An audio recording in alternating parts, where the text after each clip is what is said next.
আজকে চলে আসলাম এই এলাকার ধাতু। ধাতু বলতে আমরা যাকে আমরা বাংলাদেশে যাদেরকে শিল্পপতি নামে চিনি। আজকে আমরা চলে আসলাম এই এলাকার ধাতুর বাড়িতে।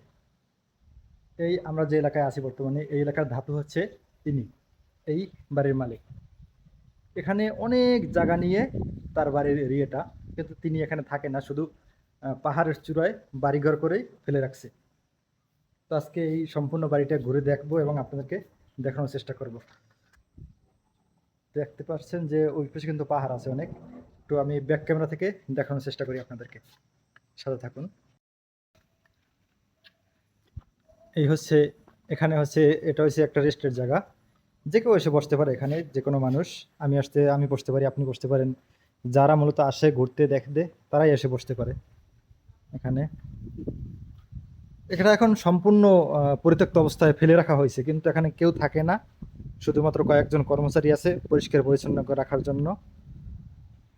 তো আমি নিচের দিকে যাওয়ার চেষ্টা করি একটু। নিচে অনেক কিছু আছে, আমি একটু দেখানোর চেষ্টা করি আপনাদেরকে।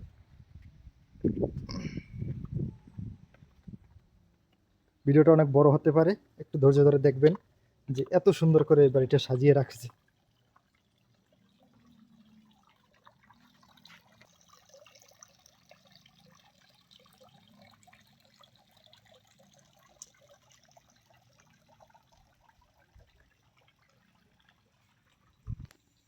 এখানে একটা জিনিস আছে দেখেন, খুব হাস্যকর। মনে হয় যিনি এটা বানাইছে ওই সময় গাঁজা খাইয়ে বানাইছিল। কি বানাইলো এটা দেখেন তো, চোখ কই, নাক কই, আর মুখ কোথায়।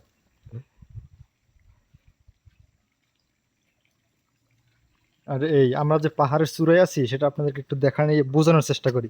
ওই পাশে গেলে আরো বুঝতে পারবেন। এই দেখতে পাচ্ছেন, এগুলো কিন্তু জঙ্গলের ভিতরে হাঁটা চলার রাস্তা। এই নিচে কিন্তু শুধু নিচেই নামা হয় এখান থেকে, উপরে ওঠার কোনো ই নেই, কারণ আমরা পাহাড়ের চূড়ায় উপরে আর কোনো জায়গা নেই। এখন শুধু নিচেই নামা হয়। এই ওই ভিতরে আরো অনেক কিছু আছে, হালকা দেখা যায়। এদিকে আছে, এদিকে আছে। সব ঘুরে দেখার তো আর সুযোগ নাই, যতটুকু সম্ভব ততটুকু আর কি দেখানোর চেষ্টা করি।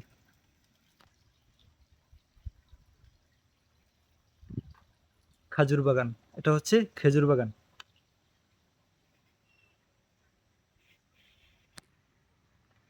আপনার যদি টয়লেটের প্রয়োজন হয়, এখানে টয়লেটেরও দিক দিক নির্দেশনা দিয়ে রাখছে। এদিকে হচ্ছে টয়লেট, এই পাশে, এই পাশটা হচ্ছে টয়লেট। ফ্রি টয়লেট, কোনো টাকার ব্যবস্থা, টাকা নেই। আপনি যে কোনো যা কিছু আছে সব কিছুই ফ্রিভাবে ব্যবহার করতে পারেন।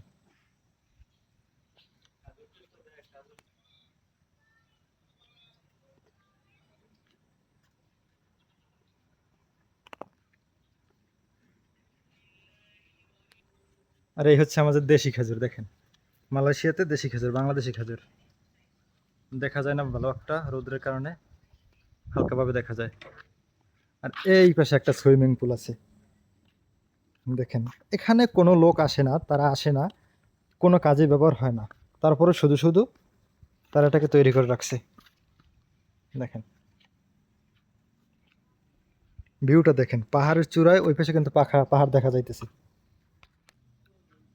ওই পাশে পাহাড়, আর এই পাহাড়ের চূড়ায় সুইমিং পুল। এর কোনো প্রয়োজন আছে এখানে? আপনার আমার জন্য বানাই রাখছে, শুধুমাত্র সৌন্দর্যের জন্য, আর কিছু না।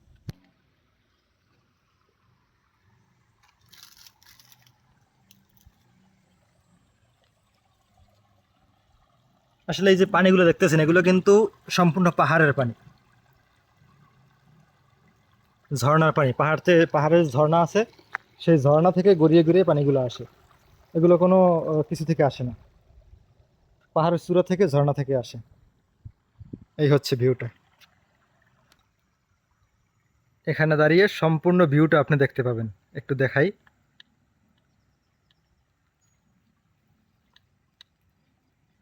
এখানে আরেকটা ভিউ আছে, খুব চমৎকার, যেটা বলে বোঝানো যাবে না।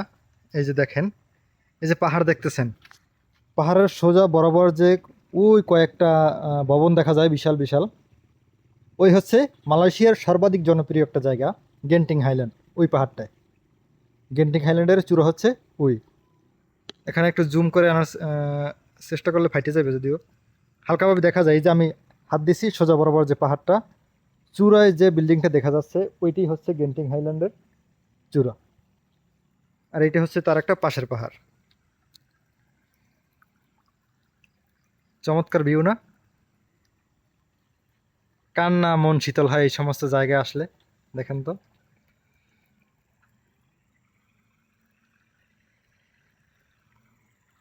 প্রকৃতি প্রেমী, আমি হইলাম প্রকৃতি প্রেমী। আমি একা আসি নাই, আমার সাথে আরো দুইজন আছে, তারা রেস্ট নিতেছে, ক্লান্ত হয়ে গেছে।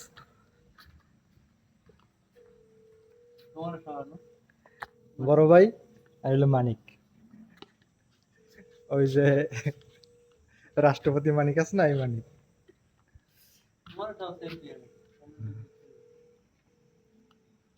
এখানে বসে বসে এখন ভিউটা দেখো, উপভোগ করব প্রাকৃতিক সৌন্দর্য।